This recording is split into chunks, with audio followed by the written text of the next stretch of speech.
और वहीं अहम खबर सामने आ रही है। जनसुराज की याचिका पर सुनवाई से सुप्रीम कोर्ट ने इनकार कर दिया है। याचिका में दरअसल बिहार चुनाव को रद्द करने की मांग की गई थी जनसुराज पार्टी की तरफ से, लेकिन सुप्रीम कोर्ट ने हाईकोर्ट जाने का आदेश दे दिया है। प्रभाकर मिश्रा हमारे सहयोगी हमारे साथ फोन लाइन पर जुड़ गए हैं। प्रभाकर, न सिर्फ हाईकोर्ट जाने का आदेश बल्कि तीखी टिप्पणी भी सुप्रीम कोर्ट ने की है जनसुराज को। जब याचिका सुनवाई के लिए आई तो जस्टिस सूर्यकांत ने ये कहा कि ये बिहार का मामला है, हाईकोर्ट राज्य में हाईकोर्ट भी है, आपको वहाँ हाईकोर्ट जाना चाहिए, आप सीधे सुप्रीम कोर्ट क्यों आ गए?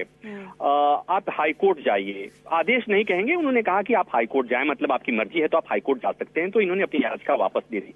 लेकिन सुनवाई के दौरान जो महत्वपूर्ण बात हुई वो ये हुई कि जब उनके वकील की तरफ से बात कही गई कि माय लॉर्ड, चुनाव के दौरान महिला मतदाताओं को 10-10 हजार रुपये उनके अकाउंट में ट्रांसफर किया गया, ये आदर्श चुनाव आचार संहिता के खिलाफ था। दूसरा, इसके लिए कोई बजट एलोकेशन नहीं था, कोई बजटीय प्रावधान नहीं था। तीसरी बात है कि ये गरीब राज्य में इस तरह से पैसे का वो करना ये किसी भी तरह से सही नहीं है।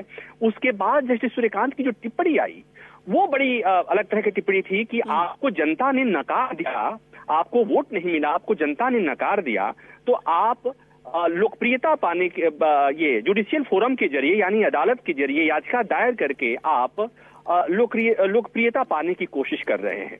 ये इस टिप्पणी के अपने मायने हैं। जो मैं समझ रहा हूं कि ये कहना कि हम नहीं सुनवाई करेंगे, आप हाईकोर्ट में जाइए क्योंकि राज्य में हाईकोर्ट है, ये बात तो समझ में आती है। लेकिन अदालत से इस तरह की टिप्पणी कि आपको जनता ने नकार दिया है, सवाल तो ये होना था कि जो उन्होंने सवाल उठाया है वो अहम है या नहीं है, क्या वहां पर आदर्श आचार संहिता के उल्लंघन हुआ है या नहीं हुआ है, क्योंकि चुनाव के दौरान तो सब लोग यही बात कह रहे थे।